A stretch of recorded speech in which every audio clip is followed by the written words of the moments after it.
വയനാട് മുണ്ടക്കൈ ഉരുൾപൊട്ടലിൽ കാണാതായവർക്കുള്ള പ്രത്യേക സംഘത്തിന്റെ തിരച്ചിലിൽ 6 അസ്ഥിഭാഗങ്ങൾ കണ്ടെത്തി. സൂചിപ്പാറ പ്രദേശത്ത് നിന്നാണ് അസ്ഥിഭാഗങ്ങൾ ലഭിച്ചത്.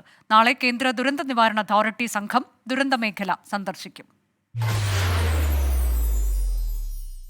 ഒന്നരാഴ്ചയ്ക്ക് ശേഷം കാണാമറയത്തുള്ള 119 പേർക്ക് വേണ്ടി സജീവമായ തിരച്ചിൽ. രാവിലെ 6 മണിക്ക് തന്നെ പ്രത്യേക സംഘത്തിന്റെ നേതൃത്വത്തിൽ ആനടിക്കാപ്പിൽ നിന്ന് ദൗത്യം ആരംഭിച്ചു.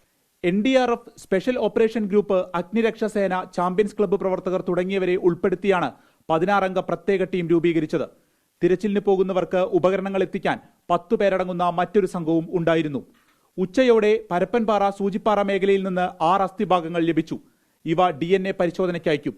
വ്യത്യസ്ത ഭാഗങ്ങളിൽ നിന്ന് അസ്ഥികൾ ലഭിച്ചതുകൊണ്ട് തന്നെ ഒരാളുടേതാകില്ല എന്ന നിഗമനത്തിലാണുള്ളത്. ആനടിക്കാപ്പ് മുതൽ സൂചിപ്പാറ വരെയുള്ള വളരെ ബുദ്ധിമുട്ടുള്ള മേഖലയിലായിരുന്നു ഇന്നത്തെ തിരച്ചിൽ.